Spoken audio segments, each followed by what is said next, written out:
Several Guyanese doctors and medical students who are on scholarships in Cuba wrote the Public Health Ministry in Georgetown detailing their plight and had requested evacuation.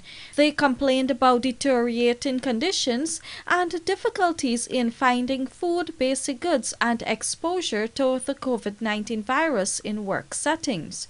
However, in response to these reports, Public Service Minister Tabitha Sarabo Haley on Tuesday dismissed the complaints, saying that they do not accurately describe the sentiments of a majority of the students who are currently in Cuba. In fact, she pointed out that from the inception of the coronavirus outbreak in China, the coalition administration had decided on and maintained its decision not to evacuate students there, and this also applies to those in Cuba. Having done the necessary investigations, it was recognized that the letter holder and the content of the letter did not adequately reflect the views of the majority of the students in Cuba, and thus there was no need to entertain a discussion of evacuation.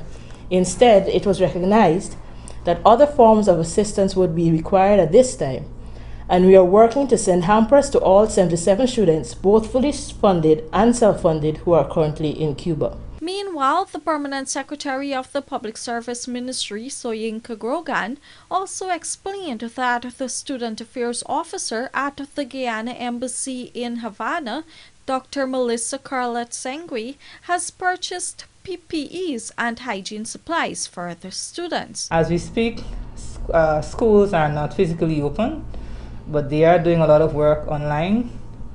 They are being provided with a lot of materials from the university, so they can be studying in their rooms. They have adequate water supply. The Student Affairs Officer was able to get water to the students at Ilam only yesterday. She has also purchased personal protective equipment and hygiene supplies for the students. She's expecting to receive those. They are in Cuba actually, but we're just waiting for it to be cleared by Immigration and Customs. And as soon as those are cleared, she will get those equipment to the students.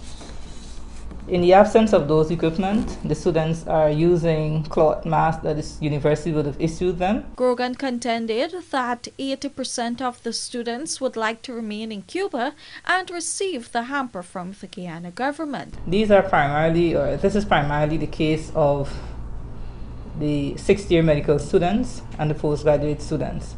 They are not very happy or very keen on leaving their studies at this juncture to come home with an indefinite period, not knowing when and if they will ever be able to complete their program. In addition to the government hampers, families of those stranded Guyanese were also allowed to send small packages of personal items, which will be included in the relief cargo being sent to Cuba for the students and doctors.